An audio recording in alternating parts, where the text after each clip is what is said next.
Henderson to leave Liverpool. Bale makes Real Madrid decision. Spurs close in on a double swoop. Arsenal signed Belgian wonderkid, and a transfer roundup all coming up in the next few minutes. As I'm your host, Matt Froelich, you are the One Footballers, and this is the Daily News.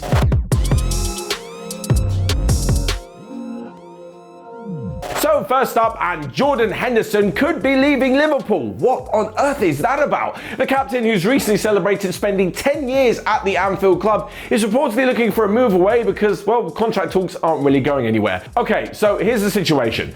Jordan Henderson's got 2 years left on his current deal. It runs out in 2023, by which time he'll be 33 years old and would have spent a total of 12 years at the club. A stunning career, but he'll be playing his way to the end of his contract knowing he's not getting a new one. If Liverpool aren't offering him a new one now, age 31, they're probably not going to be offering him anything interesting within the next 2 years. The reason being is because when they had Gini Wijnaldum entering the last few years of his contract, they didn't offer him anything and he was only 30 years old. Now he's left on a free transfer to PSG and, well, Liverpool didn't exactly make too much of an effort to stop that. Henderson's already 31. Imagine a few years when he's 33.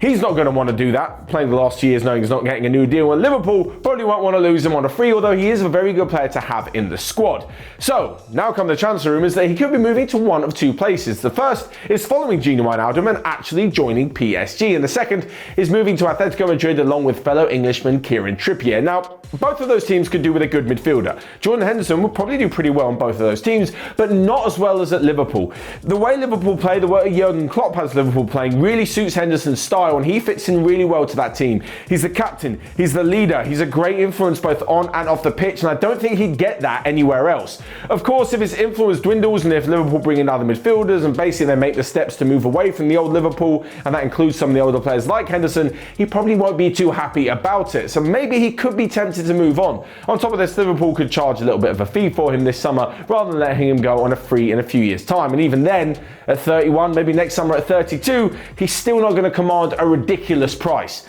He's good, Henderson. He's not quite 50 to 60 million good. I'd be amazed if they managed to get 20 to 25 million for him. Having said that though, there are quite a few players who are heading towards the exit door at Anfield. One of them could be Nat Phillips. He's done very well as a stand in the last season, but due to Brighton being really close to selling Ben White to Arsenal for 50 million like we covered yesterday, they have sought out Phillips as the replacement. Next up, and Taiwo Awoniyi has agreed to move to Union Berlin, and Marco Grujic has also agreed to leave the club and join Porto. So moving on though, and to a big decision that has come from Gareth Bale at Real Madrid. So much has been made of his future this summer after returning to the club on loan from Spurs last season, where, towards the end of the season especially, he really excelled. There were rumours that he was going to retire from club football altogether, just play for Wales when they had international qualifiers or tournaments, which would have been mind-blowing. I kind of would have liked to see it, but it would have been a little bit crazy to watch him sit around for most of the time and then just show up every couple of weeks for international duty. But he has made his intentions clear, and he will be staying at Real Madrid, well, for this season at least. That is because one of his favourite managers is back in Carlo Ancelotti. The former Everton boss, who is now back at Real Madrid as well, actually signed Gareth Bale in 2013. They had a great relationship and he won quite a few things under the Italian boss. So Bale wants to stay for one more year, and it's the last year of his contract. This means that during this year he'll either play really well to the point that Real Madrid offer him a new deal, although he will be 33 by next summer. He'll play really well to the point where loads of other clubs will want to offer him a new deal, or he'll play really badly to the point where no one wants to offer him anything and he may just have to play golf or stick around and play for Wales. I can't see that happening because even at 33 years old, he still will have a lot to offer so many teams. So I think Gareth Bale's future in football is a little bit more than just secured. As to whether or not he'll even get into the Real Madrid team, we'll have to wait and see. But like I mentioned before, he really likes Ancelotti. Ancelotti seems to be a big fan of the Welshman, so maybe there will be a few more minutes for him this season, more than we saw under Zinedine Zidane in the past couple of years. Moving on then, and to Tottenham, who normally are very quiet in the transfer window, but with new director of football Fabio Paratici, they are making some moves, and finally, they may have brought in a signing. That in the shape of Pierluigi Gollini. He is the Atalanta goalkeeper, the former Manchester United Academy player who has agreed to join the club, first on a one-year loan, then there's the option for a second-year loan, and then there's the option to buy him outright. This gives him perfect amount of time to come into the club, learn the ropes, improve himself, get used to everything before taking over from Hugo Lloris as Tottenham's number one. that's in an ideal world. We don't actually know how it's going to pan out. Because if everything panned out like it was supposed to in football, it wouldn't be very exciting. But anyway, this deal, bringing him in from Atalanta, is also good news for Spurs fans because it really adds up that they are in talks with Atalanta for another one of their players, and that is the very exciting defender in Christian Romero. Now, he has had a pretty good year.